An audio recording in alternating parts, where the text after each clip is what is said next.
Hello दोस्तों, नमस्कार। SMKC channel में मैं आप सब लोगों का दिल से बहुत बहुत स्वागत करता हूं। फर्स्ट टाइम विजिट किया जरूर चैनल को सब्सक्राइब कर लेना। चैनल का लिंक ऊपर आई बटन पे नीचे डिस्क्रिप्शन में मिल जाएगा। सो चलिए दोस्तों, फिलहाल इस वीडियो को स्टार्ट कर लेते हैं। सो दोस्तों, अभी हम लोग आ चुके हैं बिल्कुल हमारे नॉर्मल स्क्रीन के ऊपर। एंड दोस्तों, आप सभी लोगों को पता ही है कि कल के दिन भी मैंने कुछ अलग अलग टाइप के वीडियोस बनाए थे, जहाँ पे मैंने आप लोगों को बताया था कि आने वाला जो समय रहने वाला है उसमें 3 इंपॉर्टेंट पॉइंट्स है, जिसके चलते बाजार में हम लोगों को बड़े ट्रिगर पॉइंट के चलते हलचलें देखने को मिल सकती है। सो उन 3 पॉइंट्स में से अगर देखा गया तो आपको पता ही है कि एक पॉइंट ऐसा है जो कि विद इन इंडिया है, मतलब हमारे देश से ही वो एक खबर सामने आएगी, उसके चलते कुछ हलचलें हो सकती है। एंड 2 पॉइंट ऐसे हैं, मतलब पॉइंट 2 एंड पॉइंट 3, जो कि विदेश से आएगा। विदेश से ही क्यों बोलने का, सीधा अमेरिकन बाजार का ही नाम हम लोग लेंगे। सो ये 3 पॉइंट के चलते ही बाजार में हम लोग को हलचलें देखने को मिलने वाली है। सो 3 पॉइंट कौन से, एंड उसी से रिलेटेड एक अभी न्यूज़ भी हम लोग को देखने को यहाँ पे मिल रही है। तो उसमें से एक पॉइंट तो आपको पता ही है, एसवीबी बैंक की अगर हम लोग बात करें तो ऑलरेडी वहाँ पे हम लोग को तबाही देखने को मिल रही है, खबरें आती रह रही है। वो एक पॉइंट हो गया विदेश से। देन अगर देखा गया दोस्तों तो इन्फ्लेशन। इन्फ्लेशन का भी डेटा आने वाला है। कहाँ से? अमेरिका की अगर हम लोग बात करें, मतलब विदेश की खबर है, कब आने वाला है? कल आने वाला है। एंड उसी के साथ साथ अगर हम विद इन इंडिया बात करें, हमारा भी इन्फ्लेशन का डेटा यहाँ पे आने वाला था। कब आने वाला था? आज तो आ गया। यस दोस्तों, आ गया। कब आ गया? 5:30 बजे के आसपास, राइट। मतलब मार्केट क्लोज हो जाने के बाद डेफिनेटली देखा गया जो कंट्रोल है मार्केट के प्रति रिएक्शन का, वो खास करके अमेरिकन बाजार में क्या हो रहा है, उधर ही ज़्यादा लोगों का फोकस है। बट फिर भी इंडियन मार्केट में इन्फ्लेशन का डेटा क्या निकल कर आया है, क्या अनुमान के मुताबिक आया है? क्योंकि अगर देखा गया हम लोग Q4 में चल रहे हैं, राइट। Q4 में आपको बताइए जनवरी, फरवरी and March, right. Feb month का डेटा सामने आया है। एंड Q4 में आपको पता है आरबीआई ने क्या बोला था, हम 6% के नीचे आएंगे करके।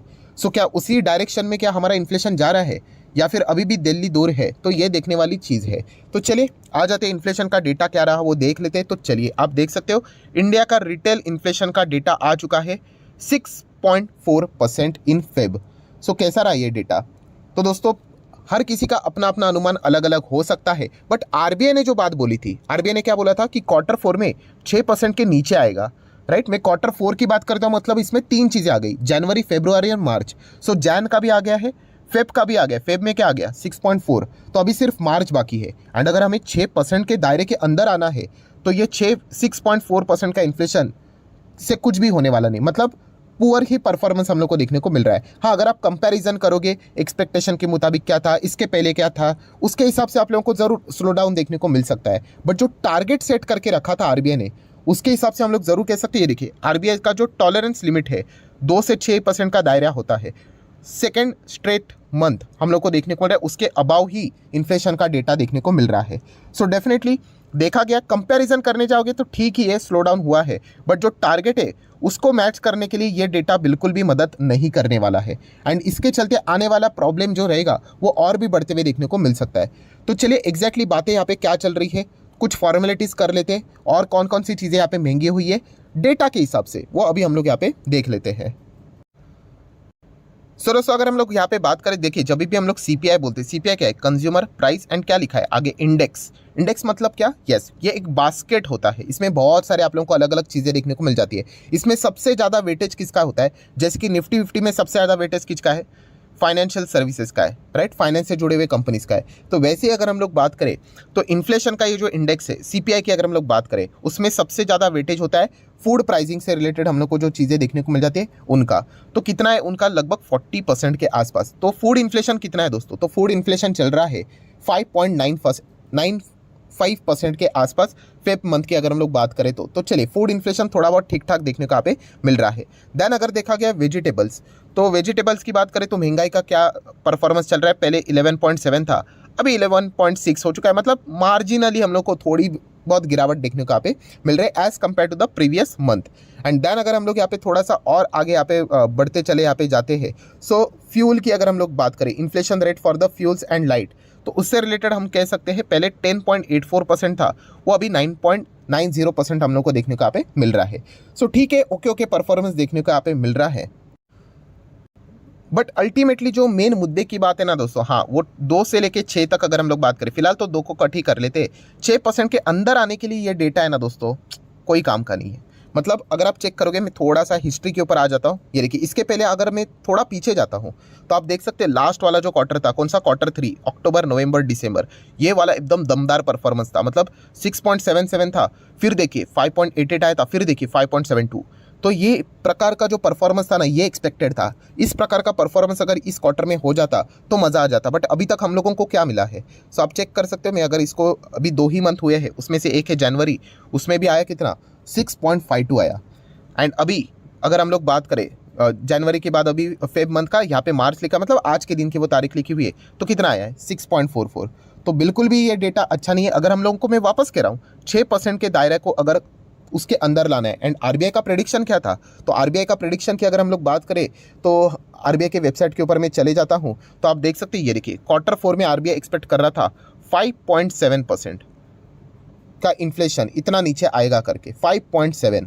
सो 5.7 अगर आरबीआई, मतलब देखा गया टेक्निकली अभी भी 1 मंथ बाकी है, कौन सा, अभी ये जो मार्च चल रहा है उसका डेटा अप्रैल में आ जाएगा। सो 5.7 एवरेज अगर डेटा इतना यहाँ तक आना चाहिए तो 6.52 plus 6.44 plus x is equal to, अगर मतलब divided by 3 is equal to 5.7 अगर हम लोग करेंगे तो कितना डेटा आना चाहिए, उससे हम लोग को एक अनुमान यहाँ पे आ जाएगा। चलो थोड़ा सा कैलकुलेट कर लेते तो आपको पता चल जाएगा। कैलकुलेटर ओपन कर लेता हूँ मैं।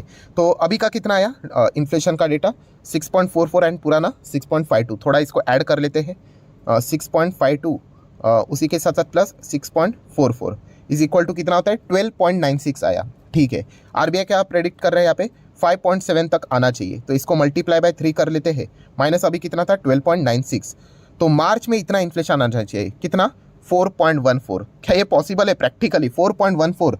आपको लगता है आने वाले मार्च में हमारा इन्फ्लेशन इतना गिर जाएगा?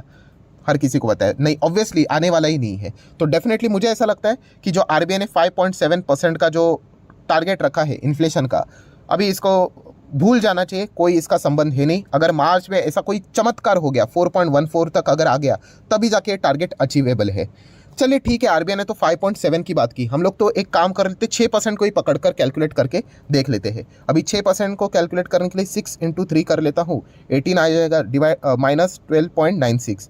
तो यहाँ पे अगर देखा गया तो मार्च में अगर 5.04 भी आ जाता है, मैक्सिमम इतना ही हम लोग यहाँ पे बोल सकते हैं। अगर 6% के नीचे आना चाहिए तो कितना, 5.04।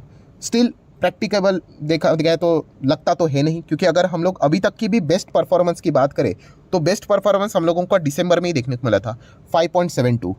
सो देखा गया तो आने वाले समय में मार्च से भी कुछ ज़्यादा उम्मीद है नहीं। जो बड़े बड़े प्लेयर्स हैं उनको समझ में आ गया होगा कि हमारा इन्फ्लेशन इस वक्त का भी Q4 का 6% के ऊपर ही यहाँ पे रहने वाला है। सिर्फ अभी फॉर्मेलिटी बाकी है कि मार्च का डेटा कब निकल कर आता है, वो अप्रैल में आएगा, उसके बाद ये सारी चीज़ें क्लियर यहाँ पे हो जाएगी। सो डेफिनेटली अगर देखा गया, आप ऐसा बोल सकते हो 6.52 के नीचे आ गया, 6.44, जैसे कि आर्टिकल का हेडलाइन भी था। अगर मैं आपको हेडलाइन भी दिखा दूँ यहाँ पे, किधर गया हेडलाइन, ये देखिए क्या लिखा है, inflation, India's retail inflation slow to 6.4। ये स्लो क्यों लिखा है उन्होंने, क्योंकि यहाँ पे लास्ट टाइम 6.52 था, बट हकीकत में देखा गया जो हमारा टारगेट है उसके हिसाब से इससे कुछ भी होना जाना नहीं है। तो डेफिनेटली पर्सनली मुझे डेटा बिल्कुल भी अच्छा नहीं लगा। देखिए, इसका अर्थ ये नहीं कि मार्केट में कुछ तबाही हो जाएगी करके, गिरेगा करके। मार्केट का पूरा कंट्रोल आप सभी लोगों को पता ही है किसके ऊपर है। सो आप सभी लोगों को पता है उसका पूरा कंट्रोल है अमेरिकन बाजार के हिसाब से, कि वहाँ पे एसवीबी से रिलेटेड क्या न्यूज़ निकल कर आती है, प्लस उसी का साथ साथ कल उनका सीपीआई का डेटा क्या आएगा, उसके हिसाब से सारी चीज़ें हम लोग को देखने को मिलेगी, क्योंकि उसके हिसाब से वहाँ की सेंट्रल बैंक रेट हाइक करेगी नहीं करेगी, इससे रिलेटेड सारी चीज़ें हम लोग को यहाँ पे देखनी है। वैसे तो हमारा इंडिया की अगर हम लोग बात करें तो क्रूड ऑयल में भी कुछ गड़बड़ी नहीं हुई। क्रूड ऑयल तो आप देख सकते हो 80 के आसपास है, इनफैक्ट 80 से भी नीचे चला गया। सो आरबीआई ने ये कहा था कि 100 से लेके 105 तक अगर क्रूड ऑयल रहता है, ऑब्वियसली डॉलर टर्म्स में मैं बात कर रहा हूँ प्रति बैरल, तो हम लोग ज़रूर अचीव कर लेंगे करके। बट फिलहाल परफॉर्मेंस की अगर हम लोग बात करें तो ये अचीवेबल किसी भी एंगल से तो लगता है नहीं। तो इसके चलते ये भी एक ऐसा ट्रिगर पॉइंट है जो कि इसको बाजार चाहे तो क्या कर सकता है, ज़रूर यहाँ पे नोट करके यहाँ पे चल सकता है। बट ये छोटा मोटा ट्रिगर पॉइंट है, ऐसा भी हम लोग बोल सकते हैं, क्योंकि जो ओरिजिनल पिक्चर है वो तो हम लोग को अमेरिकन बाजार से क्या यहाँ पे होगा, उसी से यहाँ पे सारी चीज़ें क्लियर यहाँ पे होते हुए देखने को यहाँ पे मिलने वाली है। तो ठीक है, ओवरऑल कंक्लूजन क्या है दोस्तों, ओवरऑल कंक्लूजन यही है कि आरबीआई यहाँ पे इस डेटा के चलते बिल्कुल भी खुश नहीं होगा, प्लस अमेरिका से तो प्रेशर बन ही रहा है, एंड इसके चलते हम लोग कह सकते हैं आरबीआई के ऊपर वापस प्रेशर बढ़ते ही चला जाएगा कि उनको शायद से रेट हाइक करना पड़े। क्योंकि इन्फ्लेशन अभी भी 6 के नीचे यहाँ पे नहीं जा रहा है। बीच में उन्होंने रिपोर्ट भी सबमिट की थी सरकार को, क्यों 6% के नीचे अभी तक इन्फ्लेशन नहीं आ रहा है। एंड फिलहाल उन्होंने यही कहा था कि Q4 तक टाइम दीजिए, हो जाएगा करके, लग तो नहीं रहा है। तो ऑब्वियसली और भी ज़्यादा टाइम यहाँ पे लग सकता है। देख लेते हैं आने वाले समय में यहाँ पे क्या होता है करके। बट इतना तो कह सकते हैं दोस्तों कि हम लोग जो थोड़ा सा उम्मीद करके चल रहे थे ना कि रेट हाइक शायद से आरबीआई ना करे, उसके पॉसिबिलिटी अभी धुंधली होती हुई देखने को यहाँ पे मिल रही है। खास करके ये वाला जो डेटा देखा था मैंने खुद बोला था, ऐसा लग रहा है कि आने वाले समय में इंडिया अचीव कर सकता है। ये वाला डेटा लग ही रहा था कि जाएंगे नीचे, बट अभी ये पिछले 2 मंथ के डेटा देखने के बाद अभी ऐसा लग रहा है कि हम लोग जल्दबाजी कर रहे हैं।